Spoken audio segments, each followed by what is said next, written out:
It's time for the Nebraska Men's Basketball Coaches Show. Matz with a bounce pass to Lawrence, spins away from the defender. Baseballs the pass to Tominaga on the weak side. Layup, good! Oh, beautiful break off the defensive end. God, was that pretty.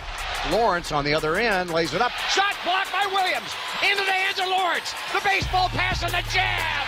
The jamola by Gary on the other end. Lawrence with the ball. Cross court, midcourt to Tominaga. Shoots up a 30-footer. Got it!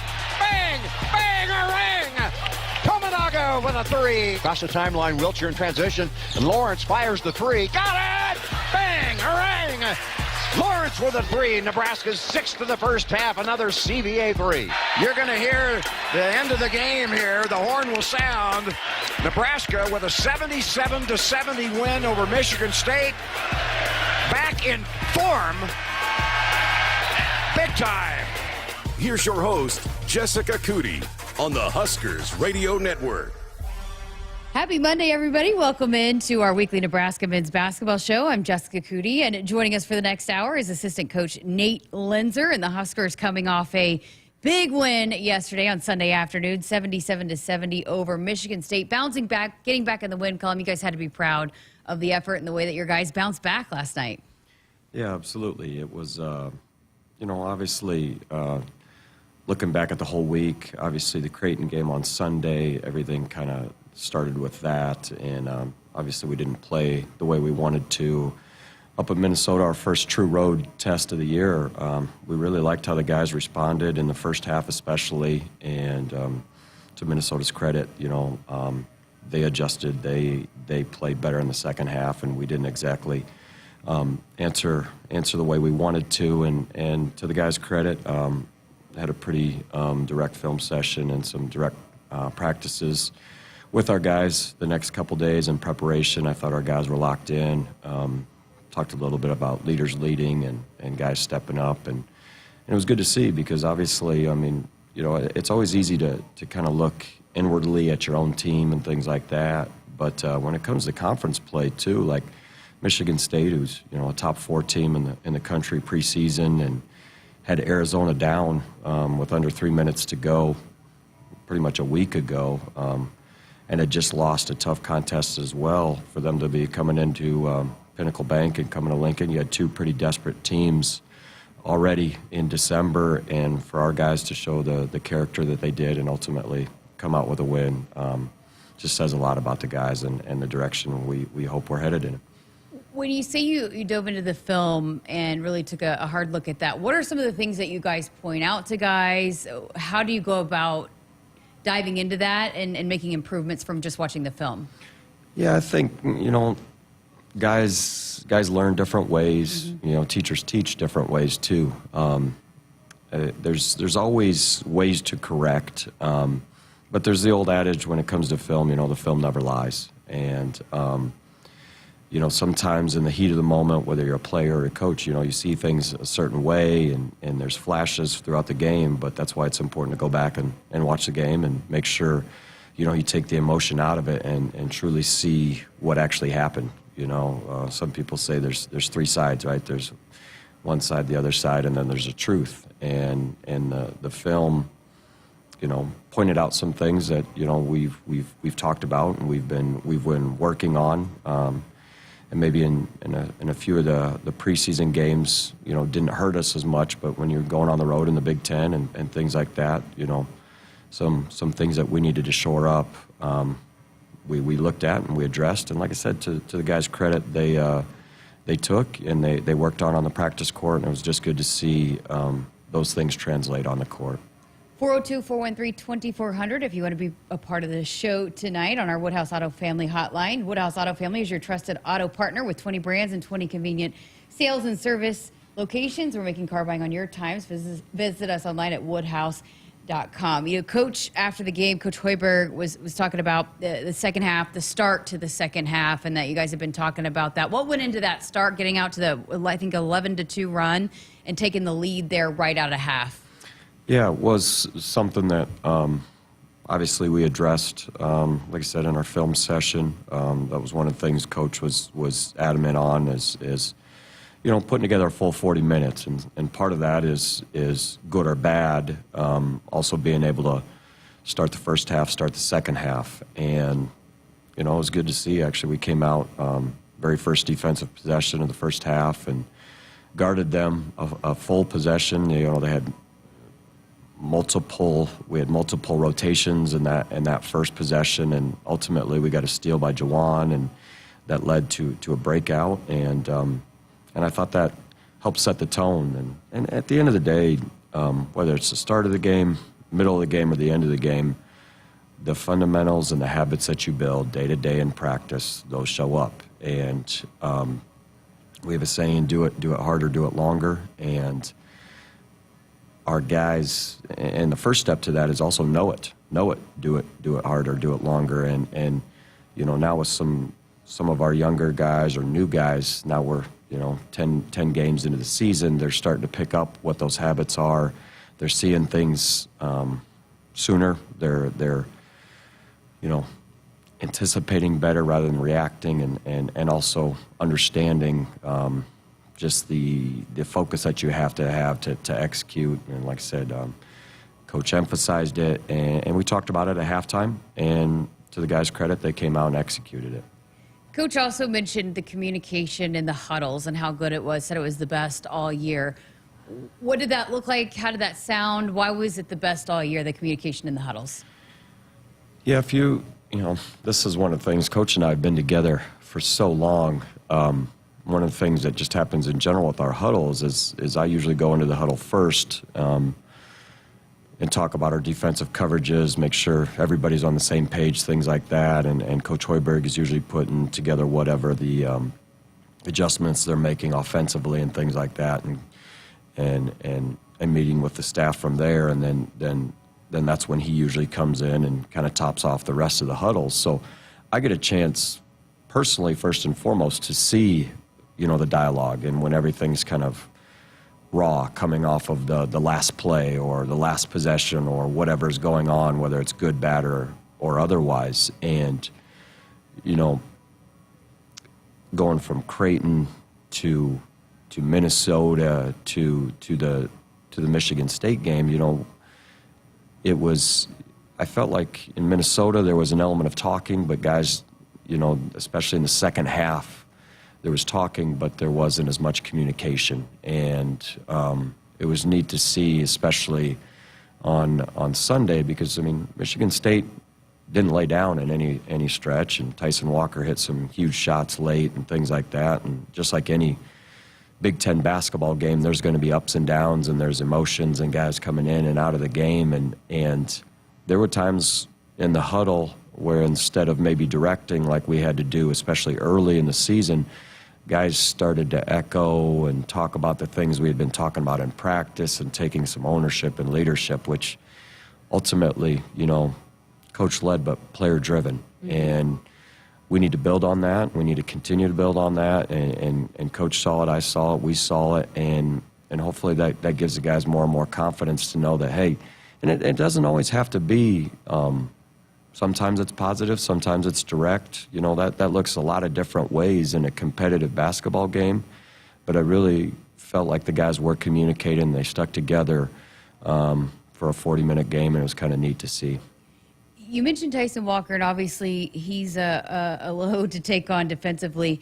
I think he had like 4 points in the first half, but got going there in the second half, and the Big Ten broadcasters were making note of the job Sam Hoiberg did, a couple of big possessions late guarding him. Was that by design, and how did that unfold where you saw that, you guys got some big stops there late? Yeah, a guy like Tyson Walker is a collaborative effort, and I think their team in general, when you just step back and look at that team,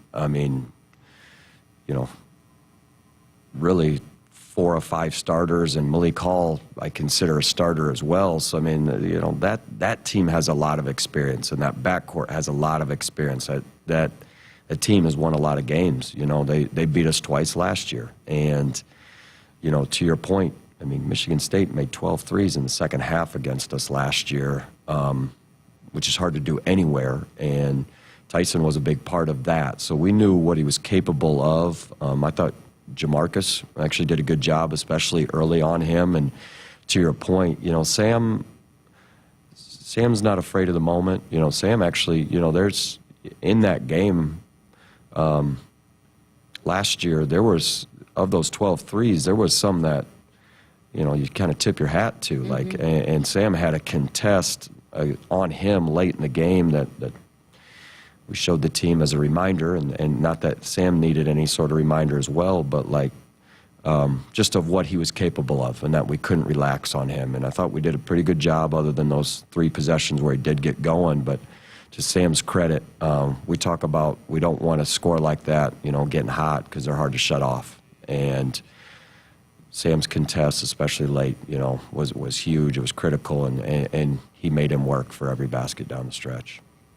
With the injury to Josiah Alec, you guys had to call on Eli Rice, and Matar Chope for a little bit, played some big minutes. Coach Hoiberg really bragged on them. How have you seen them progress? Obviously, with freshmen, sometimes it's on the defensive end, right? But, for you guys to be able to call on them in that big game without Josiah, how big was that for this team? Yeah, I mean, it was huge for Eli and Matar. And they helped us win. It wasn't like they came in there and they were wide-eyed and acted like freshmen. They came in and they did what they were supposed to do. And they, it says a lot to those 2 guys and our coaching staff for keeping those guys ready, too. It's not easy to do. Freshmen, it's always unique. It's hard to explain the unexplainable. And when anytime you go up a level and freshmen are usually the man at their place, right? Otherwise, they don't get recruited to a high major place. So there's an adjustment. Those guys are playing harder than they've probably ever played in their life, but sometimes they don't realize it's not hard enough. They're executing more than they ever have. They're thinking more than they ever have.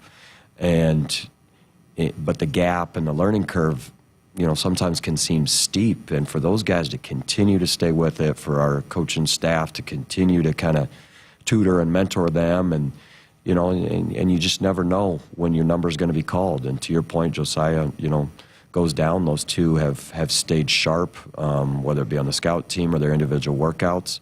And it's happened a few times now. I mean, look at Jamarcus Lawrence, who last year was out of the rotation. Sam Hoiberg was out of the rotation, and they were able to step in. And it's maybe cliche-ish, but it's true. Next man up. And once your numbers call, you're either ready or not. And sometimes you have to be thrown into the fire. And those guys really, really helped us play winning basketball last night, and it was really cool to see.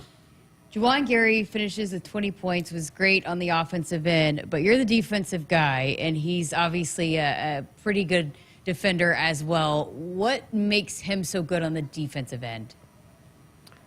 Wani and I have a great relationship. I mean, he's one of our defensive captains, for lack of a better term. It's not like we have a whatever it's called, but he knows. Him and Sam Hoiberg, they've done a lot. They've played winning basketball, especially on the defensive end. And Wani, after the Creighton game, sent me a text late at night, and I'm not going to share everything, but he knows. He knows when the standard is met and when the standard is not met. And like I said, Wani in a lot of ways leads by his example himself, but yet he knew that our team needed to take a step forward, and he knew individually needed to take a step forward, and I really appreciated him sending me that text, but also it just kind of reaffirms who he is. And it started to come out as a team on Wednesday, and sometimes it takes a little bit of time, and ultimately on yesterday, getting a good team win like that, and to see his competitive spirit. I thought even, he'd be the first to admit, even the Creighton game and even Minnesota game, part of it, he was off himself. And for us to be good defensively, we need him to be the best version of himself as well. And he knows that, he realizes that, and he's very capable of it. And he's, one of the few guys in our program that have played in the NCAA tournament, and he knows what winning looks like. And he knows the importance of the defensive end and what that edge looks like. And, he's one of those guys that you just sit back and in the heat of the moment, you just appreciate how much he cares and how much you can't fake if you like defense or not, and he really does buy into that end, and it's fun to see. You know, I went to practice one time in the preseason before he was back in the lineup, and you guys had him guarding literally all 5 positions, too, like on the scout team. How does one go about becoming that kind of defender where, you know, he likes it, yeah, but there's a difference in liking it and being really good at it. So I guess what is it that makes him so good in the skill set that he does, that he is, it does separate him? Well, Wani's versatility first and foremost. I mean, he's got some natural gifts, obviously. His size, his feet, for him to be every bit of 6'7" and have the feet he does. And I mean, there's a term, you can't cheat feet, especially when it comes to defense. I mean, that's tough. So, but the edge and just the desire he has, I mean, that's something that I think can be enhanced, but that's also, he's got a motor and he cares. And when you have those all going together, you know, you should be able to be a multi-positional defender, which he is. And I think to his credit, you know, you got to be careful with the word role, but his purpose, he knows what his purpose is, and he knows when he's right, and he knows how he can have an impact on the game, and he knows what he needs to do to get himself going, and they all go hand in hand, and selfishly, I and we get a benefit for that, especially when he's on. But he, just like anybody, he wants to be challenged too, and he wants those top matchups. He wants to be able to shut down a person, but he also takes pride in what the whole defense looks like as well. And when you have guys like that, it's infectious to other guys too, you know, because at one time he never wants to let me down or let his coaches down.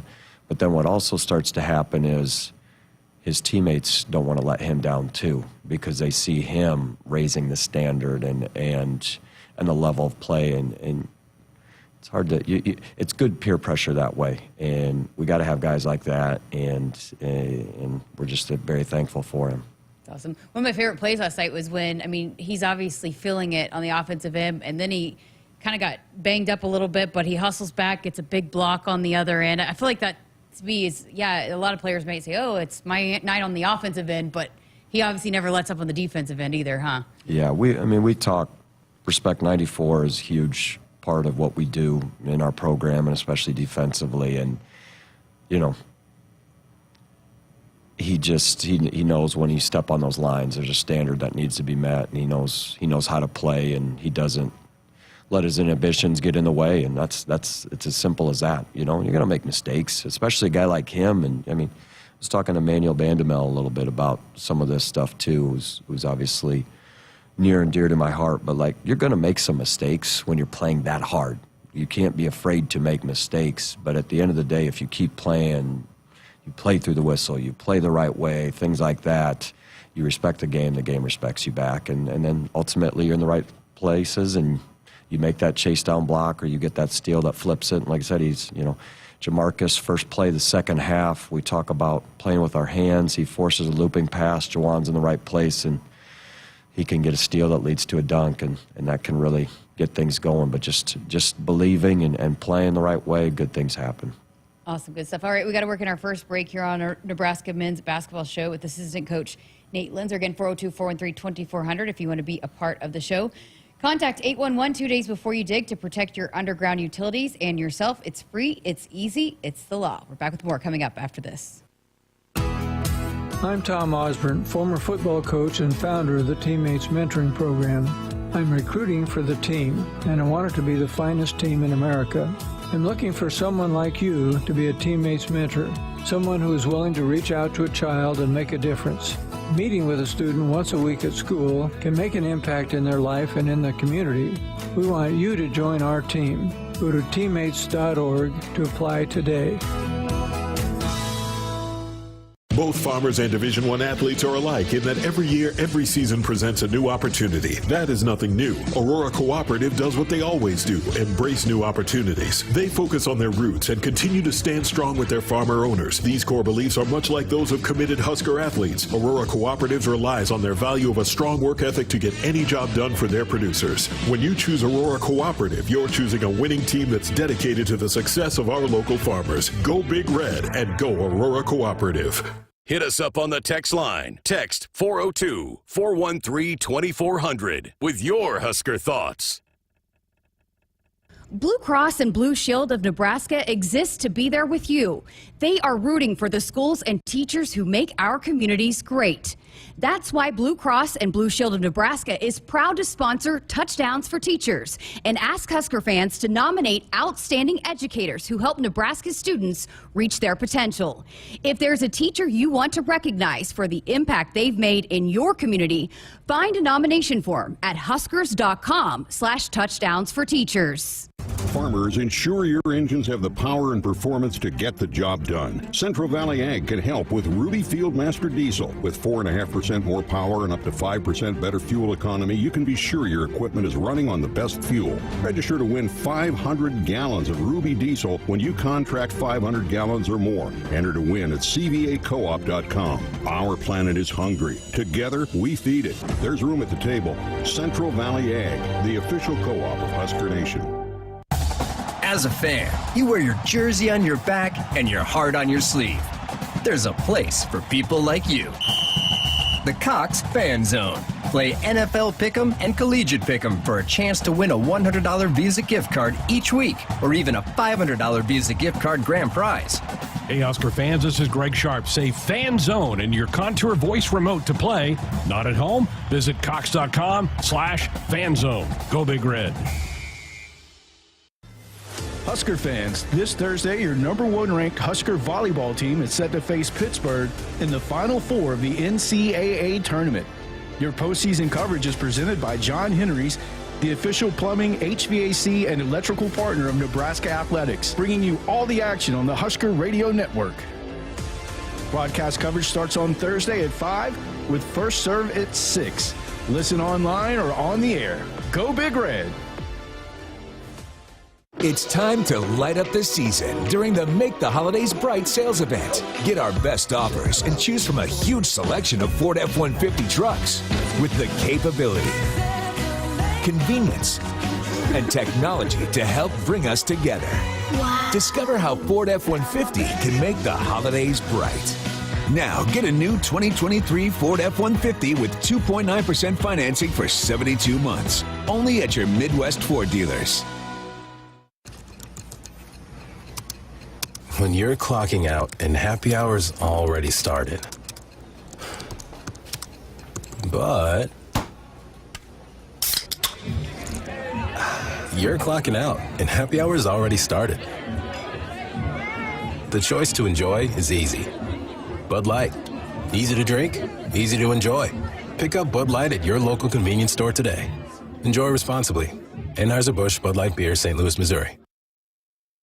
Welcome back inside our Huskers Radio Network Broadcast Center, which is sponsored by Acres, the Midwest premier John Deere dealer, supplying the equipment and service to advance agriculture and much more. Acres, solutions for every field. As we welcome you back to our Nebraska men's basketball show, I'm Jessica Coody, joined by assistant coach Nate Loenser. Well, I did want to briefly talk about Minnesota. I know you guys were disappointed because you played such a great first half, and Coach Hoiberg had said probably one of the best halves of basketball that you played, and then arguably maybe one of the worst halves of basketball in the second half. So what went into what was going well in that first half against Minnesota? Well, I mean, we played complementary basketball, and meaning, you know, we were getting great shots. The ball was moving. We were getting shots at the rim. Our cutting, our movement was very good offensively. We weren't turning the ball over. We were getting to the free throw line. I think we were only 3 for 6 from 3 in the first half. So we got some good shots. We knocked down some shots. And then defensively, I thought our edge was appropriate. You know, we got some good stops. We were rebounding the ball. We were +9 on the glass in the first half, which is, you know, Minnesota's big. and they've got some experience. When you're going with Payne, and I know Garcia was battling an ankle injury, but they still had Einen in there, and they still had Ola Joseph, and they're big. Carrington at the 2-guard position crashes as hard as any perimeter guy does in our league as well. So we did a good job of keeping them off the glass, limiting them to one shot. I think our DER in the first half was 77. We were guarding them, and we were guarding for good possessions, and like I said, we were taking good shots offensively and making shots, and we had them frustrated, and we talked about it. We challenged the guys. I think even the guys knew it, but we start the second half and we get a stop, and Jamarcus steps out of bounds, and that's the difference between finishing a play and giving the opponent another chance. So now instead of us going the other way and maybe 15 goes to 17 or 18, now they're able to run an inbounds play, they get a basket, now it cuts down. Then you miss a shot, and then it leads to something else. And we didn't do a good job on the glass in the second half. I thought Minnesota, give them credit too. I thought they made some shots, especially Mitchell got it going in the second half and made some tough shots, even some tough twos that were highly contested. And, I think they ramped up some of their defensive pressure as well, and, got a little other crowd into it and things like that. And, it was one of those things where we didn't respond the right way. And then with that being said, we kind of had it close with 2 or 3 minutes to go in the game. And, once again, when it's time to make some winning plays, there was opportunities to make plays and we didn't make them. And to win in the Big Ten and on the road especially, and especially, like I said, against a Minnesota team with a lot of experience, first home opener and things like that, and gave us trouble in the Big Ten tournament just because of their size. You got to make the plays down the stretch, and we didn't. And like I said, we knew we needed to grow, but I think some credit should be given to Minnesota as well too. They responded in the second half, which is what Big Ten basketball is going to be like. Yeah, how much do you think that's a good learning experience, both those games? You didn't make the winning plays. You just talked about not making the winning plays against Minnesota, but then you make the winning plays against Michigan State.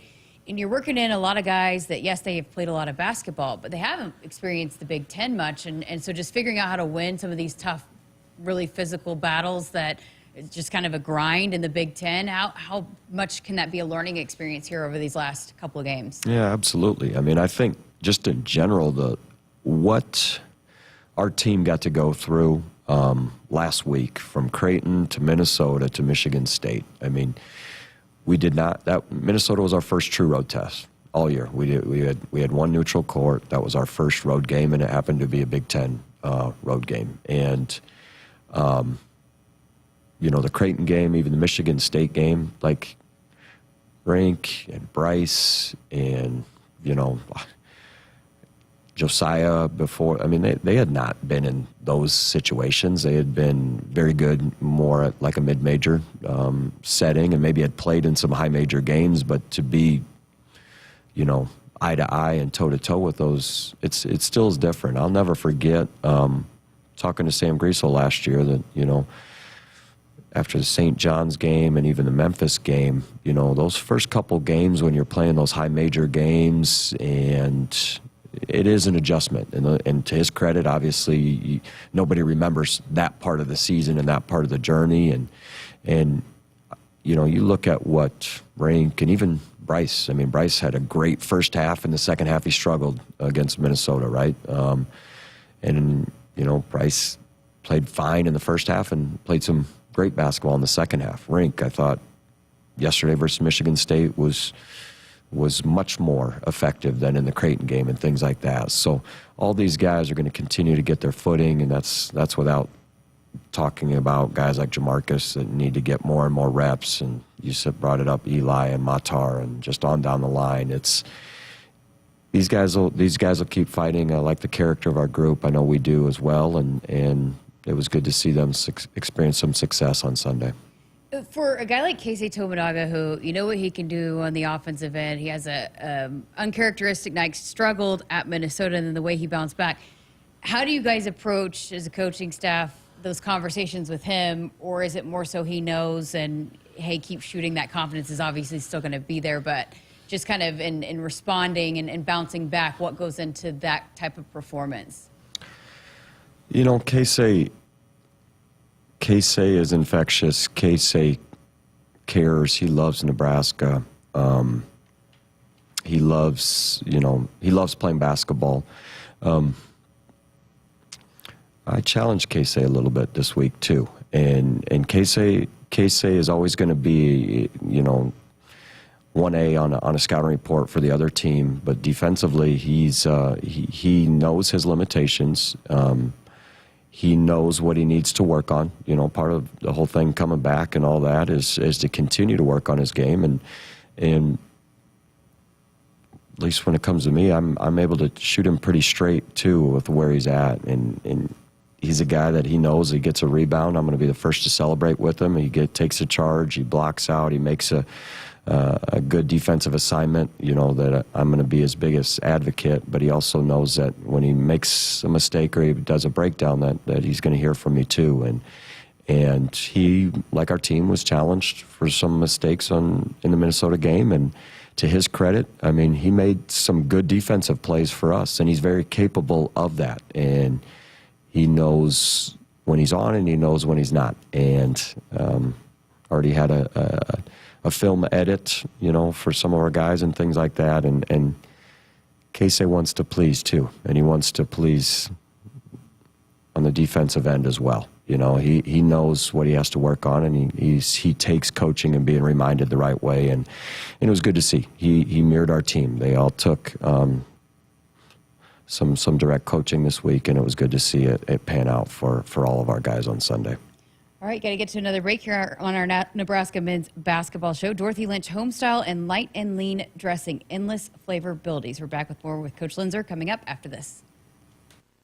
There's no community like a Cenex community, and that's why every Cenex store is so proud to serve theirs by supporting local athletic teams, promoting the arts, and making sure each store is a place its neighbors can find what they need, catch up with their friends, and stay connected.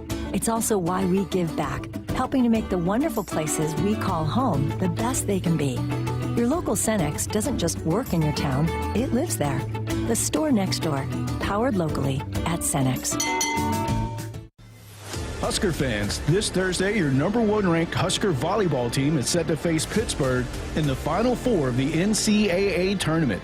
Your postseason coverage is presented by John Henry's, the official plumbing, HVAC, and electrical partner of Nebraska Athletics, bringing you all the action on the Husker Radio Network. Broadcast coverage starts on Thursday at 5 with first serve at 6. Listen online or on the air. Go Big Red! Hit us up on the text line. Text 402-413-2400 with your Husker thoughts. Are you a hardworking individual who wants to learn, grow, and thrive in your career? Kidwell is looking for electrical apprentices, journeymen, and low-voltage technicians in Omaha, Lincoln, and Kearney. Whether you are in the market for an entry-level or senior position, there is a place for you at Kidwell. Learn more and view current openings at KidwellCareers.com. Must be 17 years or older and pass the background check, drug screen, and physical. Kidwell, see beyond. Inspiring connectivity and communication since 1948. Dear roads, trails, and rivers, you ready for some SUV action? Toyota SUVs can roll their sleeves up for tight turns and twisty trails. Dress up for a night out on the town or head to the great outdoors. Take your family adventure game to a whole new level with the roomy Highlander. Make a serious splash with the rugged, revved-up RAV4. And tow all your toys in the spacious new Sequoia. Don't forget the trail-taming 4Runner and the sleek Venza Hybrid. All Toyota SUVs feature a whole suite of creature comforts to keep you and yours cozy in the cabin. Check out this legendary lineup at Toyota.com. Toyota, let's go places. See your Omaha Metro and Lincoln Toyota dealers. Corwin Toyota of Bellevue, Village Point Toyota of Omaha, Baxter Toyota of La Vista, or Baxter Toyota of Lincoln. It's being well supported by a provider who understands your health interests and goals. It's ensuring you are well connected to a team of caregivers and specialists. It's feeling well cared for by having someone you can turn to who sees you for you. That's the power of being well matched. And that's exactly what CHI Health Clinic's My Provider Match does. Meet the provider who is right for you at myprovidermatch.com. Shop smarter online for your next vehicle with Buy Now from Woodhouse. Car buying 100% online from your local trusted auto partner. Easily compare hundreds of hand-picked, safety-inspected cars, trucks, and SUVs features, capabilities, and payments. Conveniently apply for financing and complete your paperwork for purchase 100% online, anytime from anywhere. Plus, we'll deliver it to your driveway. Woodhouse, delivering a better way to car buy online with Buy Now. Are you a hardworking individual who wants to learn, grow, and thrive in your career? Kidwell is looking for electrical apprentices, journeymen, and low-voltage technicians in Omaha, Lincoln, and Kearney. Whether you are in the market for an entry-level or senior position, there is a place for you at Kidwell. Learn more and view current openings at KidwellCareers.com. Must be 17 years or older and pass the background check, drug screen, and physical. Kidwell, see beyond. Inspiring connectivity and communication since 1948. Welcome back inside our Huskers Radio Network Broadcast Center, which is sponsored by Acres, the Midwest premier John Deere dealer, supplying the equipment and service to advance agriculture and much more. Acres, solutions for every field. Welcome back to our Nebraska men's basketball show. Got a couple of segments left with assistant coach Nate Loenser. I wanted to talk some defense with you because obviously the improvements have been there, the jumps that you guys have made statistically on the defensive end, and Coach Hoiberg is quick to give you a ton of credit for that and what you guys have done on the defensive end. Why did you become a defensive guy? Where does that philosophy for you come from? It's a great question. You know, why I became maybe defense, at least here, I mean, I think, you know, Coach Hoiberg and I, we've talked at length. We go way back. We've been at Iowa State with the Bulls and now here. So, I mean, there's an element of whatever he needs me to do for him, I'm going to do that. And I think that's what any assistant coach is supposed to do, is supposed to prop up the head coach and do whatever's necessary to help him and help the program. So I've just always been a big believer in whatever that looks like. And if that's been player development, I'll do player development. If that's recruiting, it's recruiting. If that's offense, that's offense. If it's defense, it's defense. And sometimes it's all of it. Sometimes it's strictly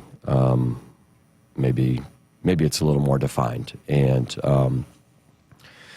you know, Coach and I talked a lot about where our program was at, especially after my first year here. So, and, you know, to his credit, we talked about just kind of a little bit of me focusing more on the defensive end. So not this June, but the June before, you know, that's been more of my focus. I've always had a heavy dose of scouting, having my share of scouts and things like that for him. So obviously he had seen with him me doing a scouting report, leading a scouting report, things like that, whether it be at Iowa State and the Chicago Bulls locker room or at Nebraska that first year. So so that shift just to pretty much take the scouts and take the defense, just so that way he could keep more of his focus on the offensive end, and I was able to keep my focus on the defensive end and make sure that everything was being taken care of. And with that being said, I mean, Coach still has obviously a ton of input defensively. Coach Howard, Coach Ziegler. It still is collaborative, but at the end of the day, at least having one set of eyes here, one set of eyes there, and then the ability to do what's ultimately best for Nebraska is still what it's all about. So with that being said, I think that's how it kind of led to what what last year and leading up into this year has looked like. It still is everybody, and it still is all about the guys going out there and performing and producing and what that looks like. But for me, I think where it comes from, I've always struggled with, I'm not an offensive coach, not a defensive coach, I'm not a player development. I've always just wanted to be a coach, and I've always tried to be as well-rounded as possible. But when you talk defense, I mean, I could take my roots all the way back to as a player. I was the 5'11" guy that my high school coach said, if you want to get on the court, you're going to face guard this 6'6" guy from a rival high school. And that was my, not role, but my purpose. And, all right, play hard, stop the guy, take pride in it. That's what my high school coach, Paul Wack, that was my first job, my first task, and that's what first got me on the floor as a player. And, I think just from there, Tim Floyd at Iowa State was a heavy defensive coach, and I really watched how he coached, how he game planned, and I later was a manager for him for a little while, and I just talked to Coach Floyd, a couple months ago. I still stay in contact with him, but Larry Stacey, who I later worked with at Southern Miss, who I did work with for 6 years, who sent me a text today after the performance yesterday and things like that. Those guys have had a heavy imprint, maybe part of my defensive path. And then, just from going on to the NBA too and seeing maybe the game plan side of it, the tactical side of it, part of being good at defense is you have to understand offense as well.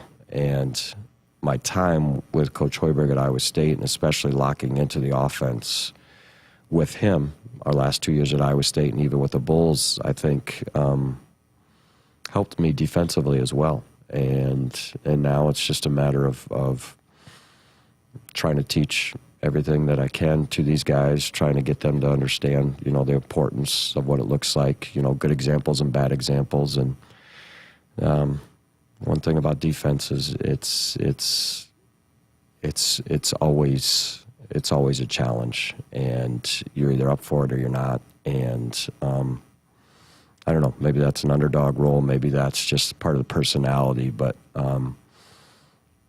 I've always been one that kind of wants to try and lay in the weeds and try to play that chip on my shoulder. And in order to be a good defensive player or team, I think you have to have that sort of edge. And I think part of my job is to try and inspire these guys to understand what a honor and privilege it is to put on, a Nebraska uniform and really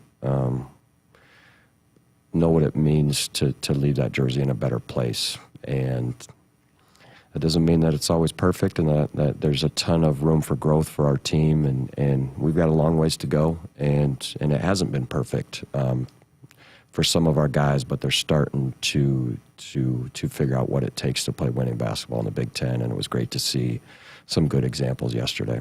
It's awesome. So you guys track touches, charges, all of that. Why has that been important to, I think I saw you had a list of, hey, who's the leader in taking charges? Why is that important part of highlighting those efforts?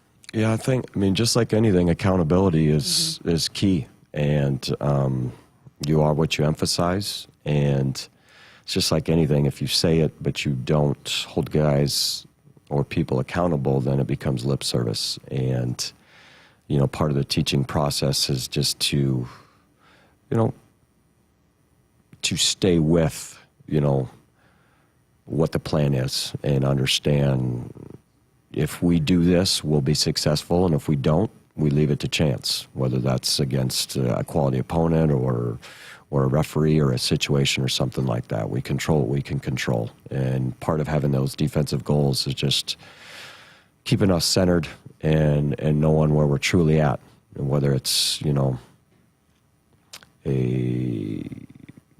not being as much result-oriented as process-driven, too, and just knowing truly where we are at as a defense and if we're playing to our capabilities or not. And, I mean, it's easy to say the other team just made shots or it wasn't our night or things like that. And I'm a big believer in controlling the things you can control. And if we play the plays right, goes back to that do it harder, do it longer. If we play the plays right, then things will turn in our favor. And if we leave those plays up for chance, we don't contest hard enough, we don't rotate properly, if we don't hit on our box outs, then we're leaving it up to factors out of our favor, and that's going to decrease our chances of success. So, yeah, we chart efficiency, we chart rebounding, we chart deflections, we chart, charges have had to kind of be changed this year just because of the new emphasis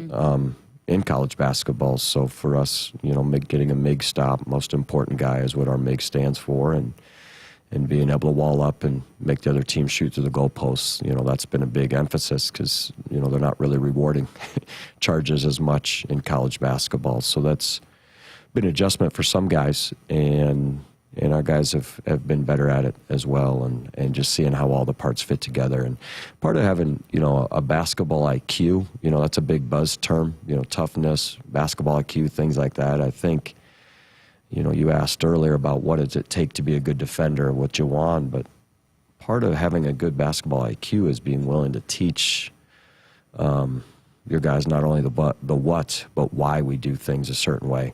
And our guys have bought into that, and they continue to learn, and will continue to teach.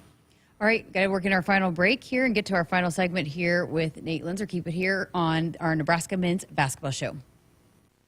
Pickup truck, sports car, motorcycle, minivan, townhouse, two-story, farmhouse, fixer-upper. What you drive and where you live is different for everyone, so it's important to have insurance that fits your needs and is just right for you. At Shelter Insurance, we understand that, which is why our agents help you design a comprehensive auto, home, and life insurance plan. Insurance that fits just right.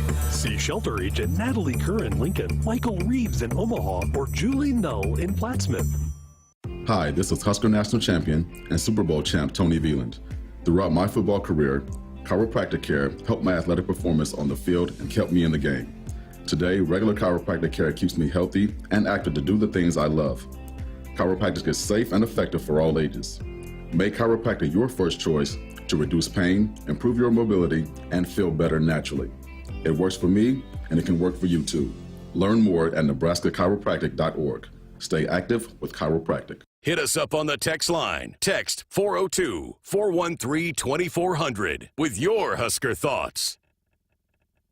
Bananas are only 39 cents a pound at Hy-Vee. That's not a sale price. That's the price with the Hy-Vee Perks membership. And 39 cents a pound is not just the price today or this week. It's the Perks price every day. With the Hy-Vee Perks membership, you can save on hundreds of products store-wide every time you shop. And count on Perks prices to stay the same. So if you want to pay less for bananas every day, sign up for Hy-Vee Perks. It's free and easy. Some restrictions apply. There are a lot of rates out there, and it can be tough to find the right one. Well, let's make it easy. With FNBO's special offer CD of 5.5% APY for 3 or 7 months, you can earn more, save more, and do more. That's 5.5% annual percentage yield for 3 or 7 months, with a minimum deposit of $500 and an FNBO Premier checking account. Give your savings a great big boost with the Great Big Small Bank. FNBO, member FDIC.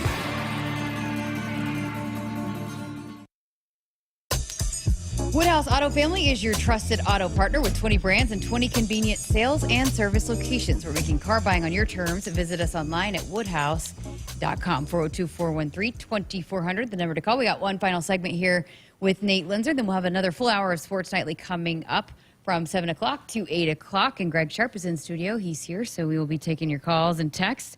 Well, it's finals week. I know that's always a challenge to balance all that, but do you remember what your toughest final was? Wow. You stumped me twice tonight. I do not. I don't. The only thing I remember about finals week is, for whatever reason, I've always liked natural light during this week, and so I'd be going to a Village Inn or something like that, studying and bunkering down and making sure that I was by a window and things like that. So I just remember what that week would always look like, and trying to get out of whether it was your dorm or your apartment and just kind of get in a different place, move around so you could stay focused. So how do you guys balance all that this week with all the kind of different schedules and just knowing that they have to put the work in for that in the classroom? I mean, Luca on our staff does a great job of being a liaison with our academic department, and obviously our academic support staff is second to none. Being at some different schools, and I've seen it done very well. This is off the charts. Our support here for our student athletes is just very remarkable. But with that being said, I mean, he's kind of the liaison if we need to adjust practice times and things like that. I mean, first and foremost, the academics take priority. We had to move practice on Saturday for preparation because someone had a project to do. So, and that was even one of our scout team guys. So that shows the importance not only of the academics, but also our scout team guys when it comes to preparation. So with that being said, I would say in general, you're coming down the home stretch, but finals week has even changed too, right? Dead week and finals week, it becomes a 2-week kind of deal too. So I would say in some ways last week was super challenging as well, because you're traveling, and a lot of these online classes and things like that, sometimes those guys are having assignments and projects due last week too. So like I said, the academics come first, and we make do. And it's just like anything. I think Kansas State's going through the same deal. Minnesota's, everybody's going through it. You just control what you can control, and make sure you focus on the task at hand, and you're ready to go when the game is tipped. All right, got a couple minutes left. Did want to ask you about Kansas State. That's up next Sunday, 2 o'clock there at Kansas State. Tell us about that matchup and what to watch for there. Yeah, the things that they do well, I would say, are the basics, but they do those really well, meaning they're an elite transition offensive team. Michigan State, we still gave up 18 fast break points, and Kansas State's the same, especially at home. And our guys, saw it at Minnesota, but Kansas State, Bramlage is going to be a tough environment for our guys, and our guys don't know it, but the old Big 8 days and things like that, with us being 130 miles, 37 miles, whatever it is, their crowd's going to be amped up and ready to go, and they thrive off of it, and they really get out in transition. They're athletic in the back court, they're quick, they're fast, and then their front court, they're super long, and they're 12th in the country in offensive rebound percentage. They get 38% of every miss that they rebound 38% of those. So it's as good of an offensive rebounding team as we're going to see to date. It doesn't change whether it's Michigan State, Minnesota, and on down the line. So those two keys are going to have to be in place, and then from there we just got to be ready to guard their high-powered offense. All right, best of luck. Appreciate your time. Thank you. Sounds good. And that has been Nate Loenser, assistant coach for Nebraska men's basketball. Huskers and Kansas State coming up Sunday at 2 o'clock. Of course, we'll have all the coverage for you right here on the Huskers Radio Network beginning at 1 o'clock with Kent Pavelka and Jake Muehlheisen. All right, we got another hour of Sports Nightly straight ahead. Greg Sharpe in studio. We'll be back with another hour coming up right after this. Hit us up on the text line. Text 402-413-2400 with your Husker thoughts. Maybe your hometown celebrates long-standing Swiss traditions. Cow chip throwing. Or even classic car muscle. Everyone has a hometown, and every hometown has a festival. Cenex wants to hear about yours. That's why we're launching the Hometown Throwdown. Tell us about your fest, and it could win $100,000. Learn more at CenexHometownThrowdown.com. Cenex, powered locally. Feel like you're always on the run? Me too. As an independent financial professional, I help all kinds of busy people. Young families planning for college, couples working toward retirement, people securing their legacy. Wherever you are in life, Emeritus can help you get more out of life with insurance, employee benefits, and financial services. You're moving fast. Let's help make sure you're on the path to a fulfilling life. Find your next step at emeritus.com. Insurance products issued by Emeritus Life Insurance Corp. It's more powerful than the legendary Husker option offense. More powerful than the black shirt defense. It's the sun, and you can harness its power with J-Tech Solar. J-Tech, the official solar energy experts of the Huskers, can help you shrink your energy bills and start saving money now. Solar power is clean, affordable, and it's dependable because the sun always shines on the Huskers. J-Tech Solar for your home, business, or agriculture energy needs. Visit jtechsolar.com.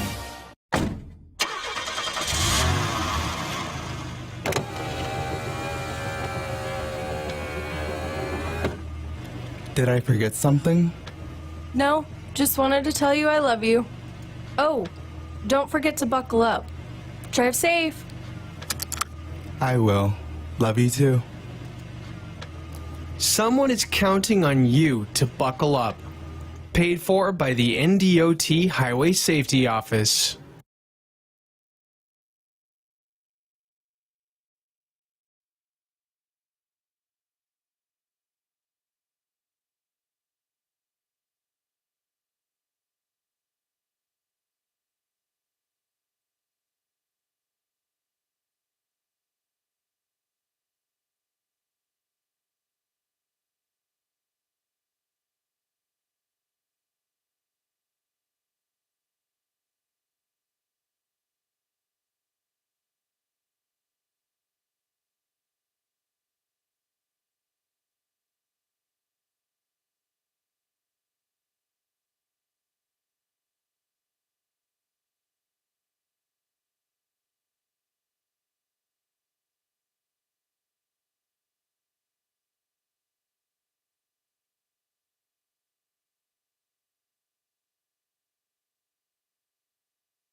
Good evening, I'm Duke Root, and our sports ticker is brought to you by the 1890 Initiative.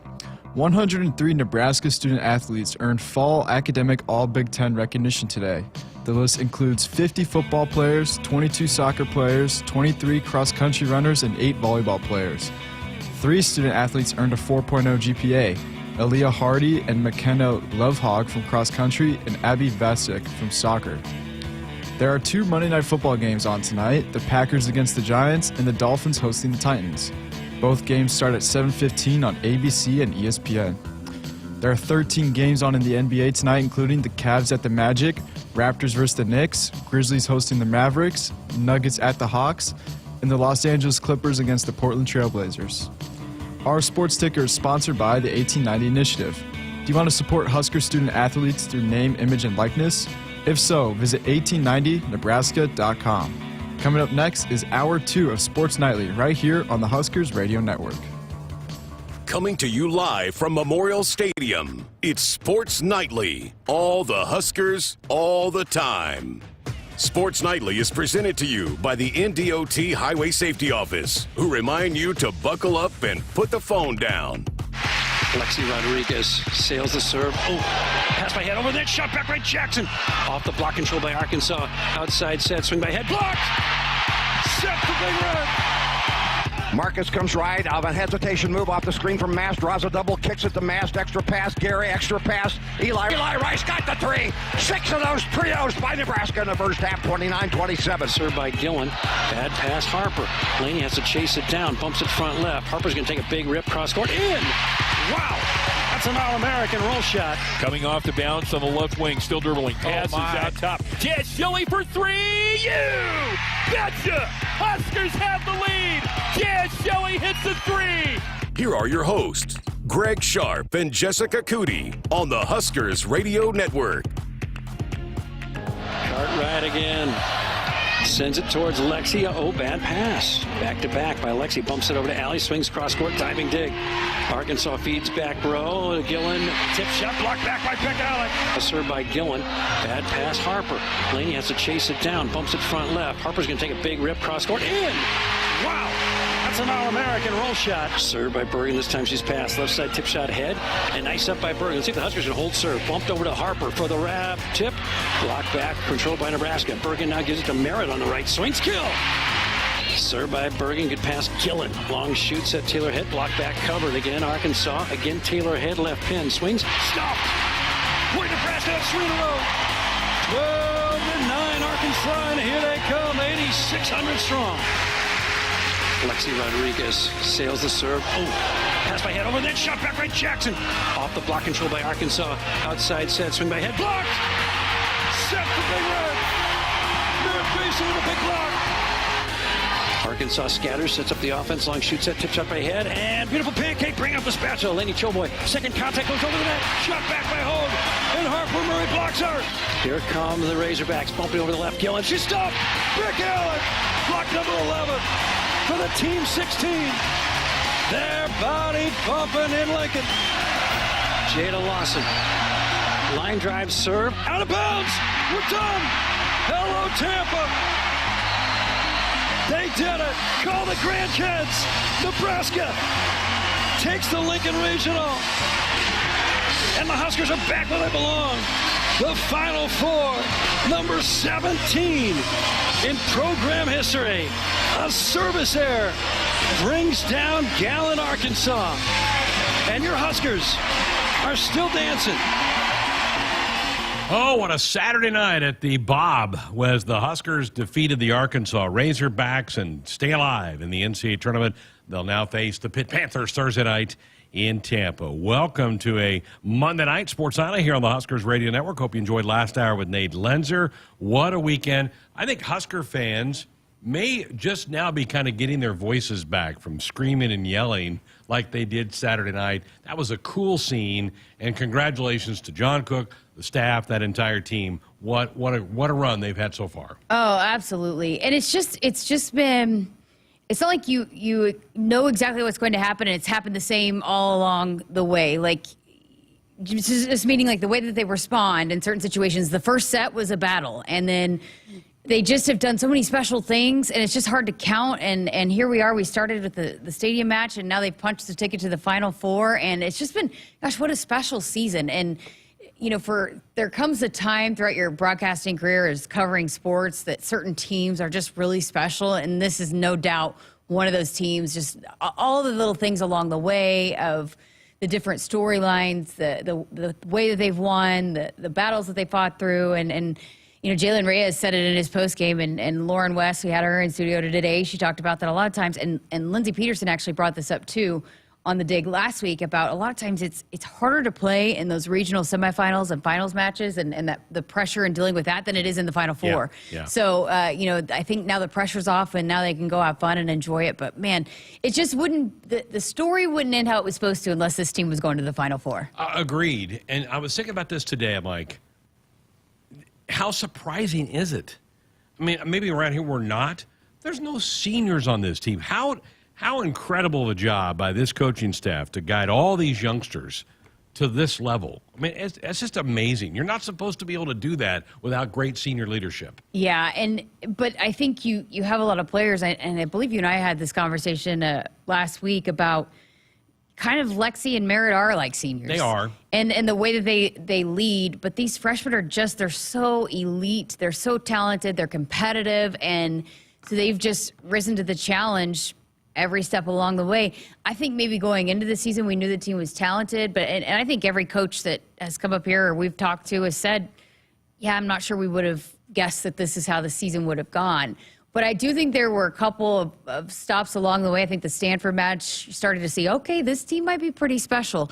And then along the way, just the potential. But then I think that too, and I think everybody's talked about this too, just maybe them being young is maybe some of the instances where they aren't, some of the games or matches or sets where they do let down or aren't as consistent. Maybe that does have a little bit to do with them being so young. But they're talented, they're hungry, and they play the best on the biggest stages. So here we go. Here's the biggest stage coming up. I can't wait to see how they attack it. Crazy. And there, the first match Thursday night, 6 o'clock, 5 o'clock for pregame here on the network. JB, Lauren, and Jessica will all be down in Tampa covering it for us. The team flies down there tomorrow. They have the mandatory practice and press conference on Wednesday. We'll have coverage of that for you on the show Wednesday night.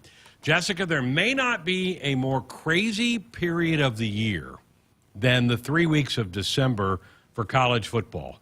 With all the coaching changes that happen, now you throw the portal in. You've got signing days 9 days away, and there is just some wackiness that's been happening around the Husker program over the last 24 hours. McCord is on campus.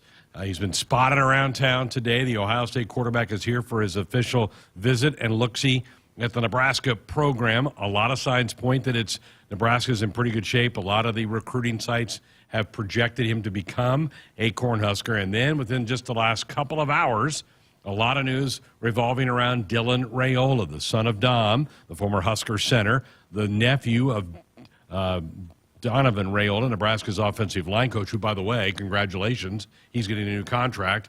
Well-deserved. Very well-deserved, yeah. Now Dylan is now rethinking his recruiting process. He's been committed to Georgia for about 4 months, but there are a lot of people saying he's now ready to flip to be a Cornhusker. What a wild 24 hours. I mean, welcome to December signing period, right? I feel like there's no lack of drama every single year, whether it's here, programs across the country, always seems to be some big storylines. But I don't know Dylan. I haven't interviewed him. I haven't talked to him. But it just seems like his heart is here. You know, it's always felt that way. And despite, you know, everything, it's tough to be, and I'm sure a lot of pressure to be, you know, a legacy, but also to be the #1 quarterback in a class and just everything that comes along with that and where he's being pulled and where he's supposed to go and all of that. I would not want to be dealing with that kind of pressure as a high school junior and senior. But it just seems like his heart is here. Just the way that he grew up, he's posted pictures and he was here 1 week. And I think it was maybe not Iowa, but maybe the game before he was here. And, you know, he's really close to Coach Raiola, to Donovan. And I don't know. It'll be interesting to see where it all goes. You never know. I guess it's never done until it's done. That's why I've always said, too, hey, until they sign that letter of intent, never feel completely great about all of them. They can say they're committed, but that commitment these days, it just does not lock you in. So until you sign that letter of intent, it ain't over till the fat lady sings. And so who knows? We'll see. It's fascinating. I don't know what that decision looks like for him and what he's kind of weighing, but man, we want to talk about setting the social media on fire in the last hour. There's champagne corks popping all over town right now with this. And I think you have a great comment there about, I think his heart is here. And how could you not? I remember he was at a basketball game, I think it was last winter, and the students were chanting his name as he walked to his seat. Yeah. That'd be hard. I bet that's not happening for him when he goes to Athens, Georgia. So how could you just shake that off? And then you kind of wonder, now that Donovan gets a contract extension, and well-deserved. And I do want to spend a little bit of time talking about him, because you spent a lot of time on that sideline this year where you were like, I think he's doing a chunk of the coaching for the offense down there. So I'm really happy for him that Coach Rural, I think, certainly appreciates Donovan and his contributions already to this program. But I think the combination of that, maybe Dylan's kind of going, man, my heart's there. Now my uncle I know is going to be there. Maybe that's where I belong. Maybe the signs are pointing for me to go there. And I think it's so probably what you think out of the number one quarterback. Hey, you're supposed to go where you're guaranteed to compete for a national title. And I don't know if he thought that. And again, I don't want to speak for him. But now you got to think, with his ties to this program and growing up watching this program, that he wants to be a part of the change too. And not just so much that his heart is here and all of that, but just really wanting to help get this program to where Coach Rule and his staff and certainly all these recruits that are signing up believe that it could go. And so there's probably a lot of factors that are weighing into this decision. And yeah, you think you're the best quarterback in the country, you should go where you could hands down compete for a national title. But then there's so many other layers to it than just that, especially for a guy like Dylan Raiola. And so I'm sure he's got a lot on his mind and his plate right now. And but man, what a crazy storyline, a crazy 48 hours. And then not to mention, you got a Ohio State quarterback on campus tonight, who went 11-1. Yeah, as their starter. And I walked in here about 9:45 this morning, and they had the big screens going, the music blaring, all the banner boards, the TVs were up playing highlights, everything that they do when they have a big kind of class come in or big recruitment weekend. It was going from first thing this morning, and so. I know they are going all in. So, man, how big would that be if you get both those quarterbacks? Well, and McCourt has a year to play, so I think that you certainly can take both and not be worried about. Greg Smith, who writes for Rivals, and we've had him on the program from time to time, covers that recruiting. He happened to be on a flight this morning from Chicago to Omaha, and he goes, yeah, he's on my flight. Yeah. So he's like, I know he's coming to Nebraska because he's on my flight. We're landing in Omaha in an hour or so. So you're right. The stadium has been all dressed up today to roll out the red carpet. I want to circle back to Donovan, and you spent a lot of time with the guys that he coaches in that offensive line room. They were adamant 12 months ago, and they all went to Coach Rural and said, we want him to stay as our offensive line coach. There is a real bond between Donovan and those guys that he coaches. I'll never forget, it was the day that the day after the day that they announced that Coach Raiola was going to stay on, and they had a big weekend having all the recruits come in. And Ethan Piper was there with a couple of the other offensive linemen, and boy, they were hugging Coach Raiola. And I chatted with Ethan, and he goes, "This is what we wanted. This is a big win for us. We wanted this." And so I could just see just the joy and relief in Ethan's face. But he was standing next to a couple guys that there's no doubt in my mind they went there and said, "Hey, this is our guy." But it just takes time. How many times do we hear the big dog Jeremiah Searles talk about you just don't implement an offensive line. Each coach has their own way of doing things, and you don't do it in a year. It takes time to implement what you do, your system, your technique, all of that, and to grow that. And then not to mention, he didn't have a lot of the bodies and talent that is needed for an offensive line. It was kind of depleted. They had to bring in some guys, rebuild that depth back up, and get some guys that they did feel comfortable coaching. But I mean, I've been talking to a couple of the recruits that are coming in. He's landed a couple of big guys. Ben Scott out of the portal, but then also some of the key offensive linemen that are coming in this recruiting class. he's obviously a heck of a recruiter, but these recruits that I've talked to are saying how much when they come here, they want to be a part of that. What the culture that he's built, how close they are, all of the things that he's done within that offensive line group. It just takes time to build. I think you're starting to see that really kind of, it's a foundation, right? I think you're starting to see that rise up for him and what he's been able to do. I think he's a heck of a recruiter. His guys just love him, adore him. He coaches hard, but he also loves them really hard too. And then, yeah, just from what I saw on the sideline and how he's coaching up he's going and talking to the running backs, he's talking to the tight ends and talking through some of the things with the other offensive coaches on the sideline. I could not have been more impressed with the job that he did from what I saw from my perspective. And just, again, hearing time and time again with those offensive linemen that I sit down with, it's hard not to believe in the things when they just are saying the same things and how convicted they are in the things that they say about Coach Raiola. And I think we should all remember when Scott Frost hired Donovan, he had never really run a room. He'd been an assistant offensive line coach in the NFL, but this was his first chance to kind of be in charge of a room. And that's a different thing to do. And I think he's grown into it. And I think he's just becoming a better and better coach. So happy for him that he is getting a contract extension and a raise. And I think it's very, very well merited. And I think, too, probably, we heard Coach Rule say we think a lot alike when he decided to keep him on. But I think probably going through a year in season, Coach Rule and him have meshed even more. And he does fully believe that it's a good fit for what Coach Rule is wanting to do here. So, maybe initially, hey, we're going to keep you on, and then we'll see how it goes. But I think he believed in it after those initial conversations. Then once he saw it, he believed in it even more. So we'll keep an eye on it. We've got Duke and Cole keeping an eye on Twitter because, heck, it may change in the next 20 minutes or so. So we'll try to stay up with the pace of this. We're 9 days away from signing day. That's the 20th. Now, obviously, the portal, that works a little bit differently. And we're seeing quarterbacks come off the board from the portal. A couple guys have committed to their new school here over the weekend. So it's very fluid. I think we may know something on McCord. Uh-oh, your hand's up. You said we'll keep an eye on it. So they're reporting that he's going to take an official visit, Dylan Raiola, this weekend. Those are the reports that are coming out now. There you go. Cole, Duke, get those balloons fired. Get your hot air, so blow up some balloons for him. That's on 3 reporting that. So. All right, there you go. All right, we're going to hear John Baylor, Lauren Cook West post-game conversation with Jaylen Reyes after the regional final victory over Arkansas. We have that coming up. We have our weekend winners. And if you want to sound off with a call or a text, 402-413-2400. That is our Woodhouse Auto Family Hotline. They are your trusted auto partner, 20 brands, 20 convenient sales and service locations. We're making car buying on your terms. Visit us online at woodhouse.com. Back with the post-game conversation with Jaylen coming up next. It's time to light up the season during the Make the Holidays Bright sales event. Get our best offers and choose from a huge selection of Ford F-150 trucks with the capability, convenience, and technology to help bring us together. Wow. Discover how Ford F-150 can make the holidays bright.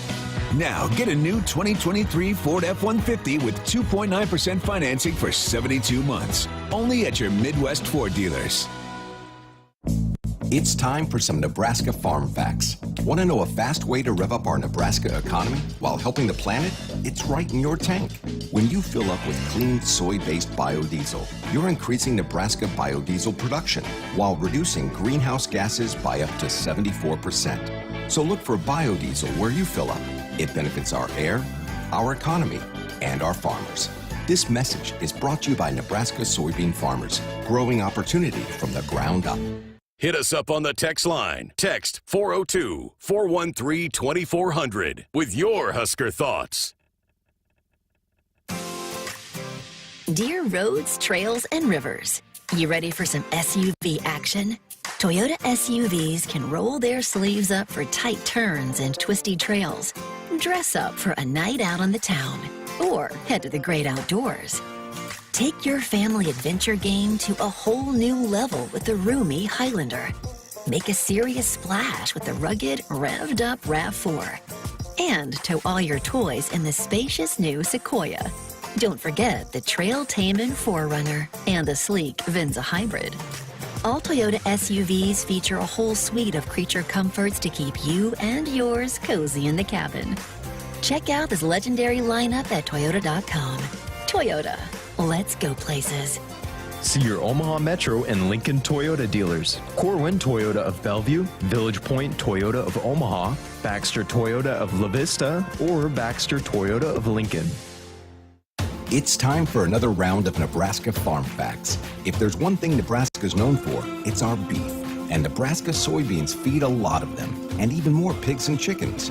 Farmers and ranchers raise livestock and poultry to provide nutritious, affordable protein for all ages to help build muscle and maintain energy for a healthy lifestyle. Keep that in mind as you prepare all that tasty meat on your tailgate grill. This message is brought to you by Nebraska soybean farmers, growing opportunity from the ground up. Welcome to Sue's Frame Shop. Yes, can you frame these, please? These are Nebraska Lottery Holiday Classic Scratch tickets. I know. Isn't the classic Christmas artwork on them just charming? Now, be sure not to smudge it when you frame them. But if you scratch them and enter non-winning tickets online, you could win up to $20,000. Give me those. Here's a quarter. Let's start scratching. Promotion ends January 3rd, 2024. Top prize odds vary by game. There's no community like a Cenex community. And that's why every Cenex store is so proud to serve theirs by supporting local athletic teams, promoting the arts, and making sure each store is a place its neighbors can find what they need, catch up with their friends, and stay connected. It's also why we give back, helping to make the wonderful places we call home the best they can be. Your local Cenex doesn't just work in your town, it lives there. The store next door, powered locally at Cenex. Blue Cross and Blue Shield of Nebraska exists to be there with you. They are rooting for the schools and teachers who make our communities great. That's why Blue Cross and Blue Shield of Nebraska is proud to sponsor Touchdowns for Teachers and ask Husker fans to nominate outstanding educators who help Nebraska students reach their potential. If there's a teacher you want to recognize for the impact they've made in your community, find a nomination form at huskers.com/touchdownsforteachers. Back inside our Huskers Radio Network Broadcast Center, sponsored by Acres. They are the Midwest premier John Deere dealer, supplying the equipment and service to advance agriculture and much more. Acres, solutions for every field. Well, what a celebration it was at Devaney Center after the Huskers dusted off Arkansas in 4 sets to go to their 17th Final Four. After the match, JB and Lauren sat down with Husker assistant coach Jaylen Reyes to get his thoughts. Jaylen Reyes, congratulations. Thank you, sir. Your thoughts after this one? Just, I remember when I first got here years ago. 6 years ago. 6 years ago. You were in your mid-20s. Actually, I was. You were shaving, barely. Barely, yeah, barely. So I act like I'm mid-20, but we just, you know, Coach is just an encyclopedia of, I mean, he's basically written part of him and Russ, John Dunning, these guys have like basically written the history of NCAA volleyball. And he always said the regional final is always the hardest match to win.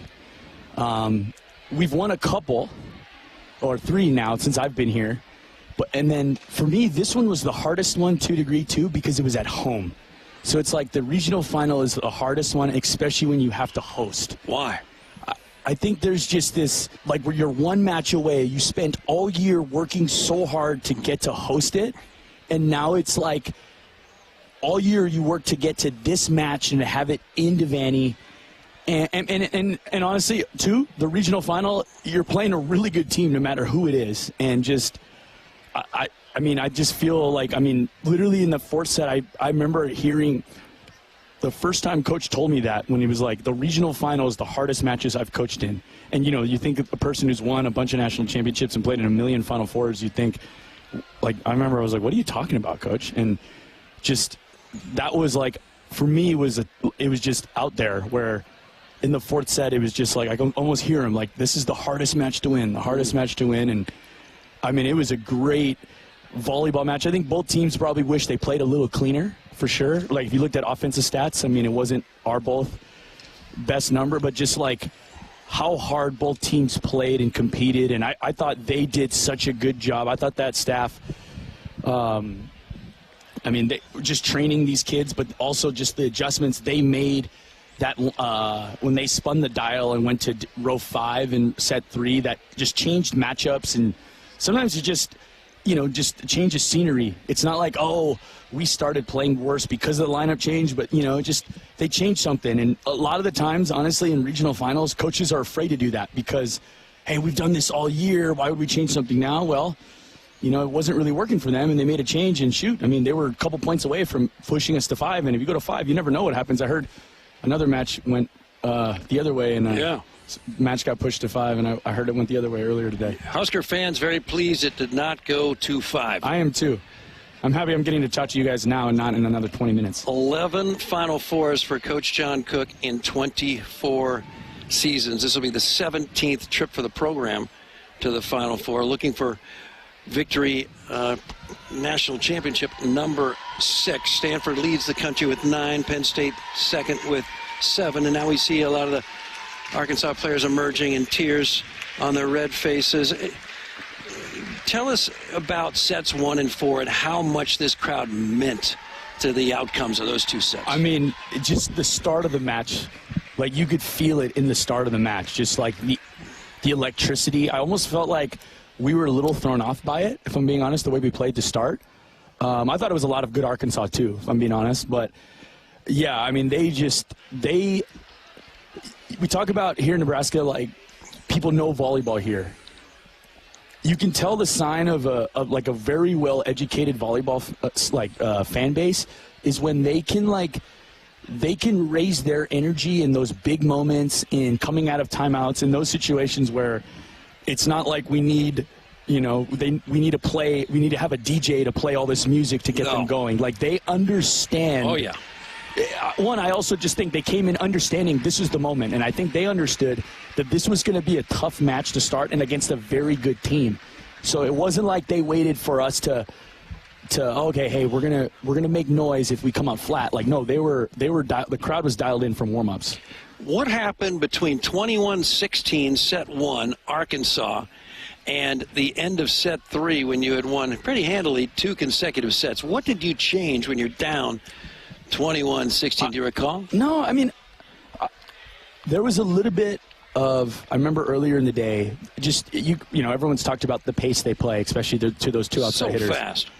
There was a little, and I remember even talking about this, and if I'm being honest, as the defensive guy, I didn't do a really good job early, just because I've been talking about, hey, pace, we can't be late, right fronts, you're all over the go, you're all over the go, you're all over the go.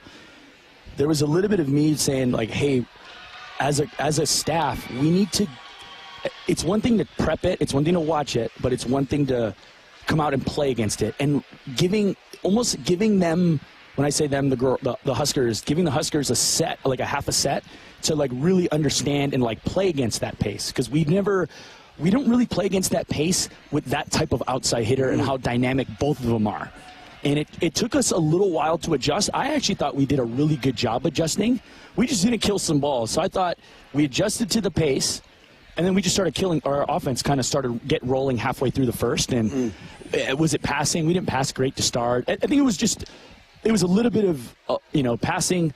I thought Berge actually played a good match, and then I just thought we just started killing balls, and I think that was the difference, where we were getting some block touches, and then we were actually digging, setting, and converting them. That's how we came back in the first, if I'm being honest. Them target Harper Murray. We've seen a lot of teams do that this season. What happens when you face Pitt next week, and they're targeting Harper Murray with the serve, and she's struggling to pass? Yeah, well, I thought it was a combination of 2. I thought they served really well. I thought they located their serve really well. I don't know if every serve they hit 100%.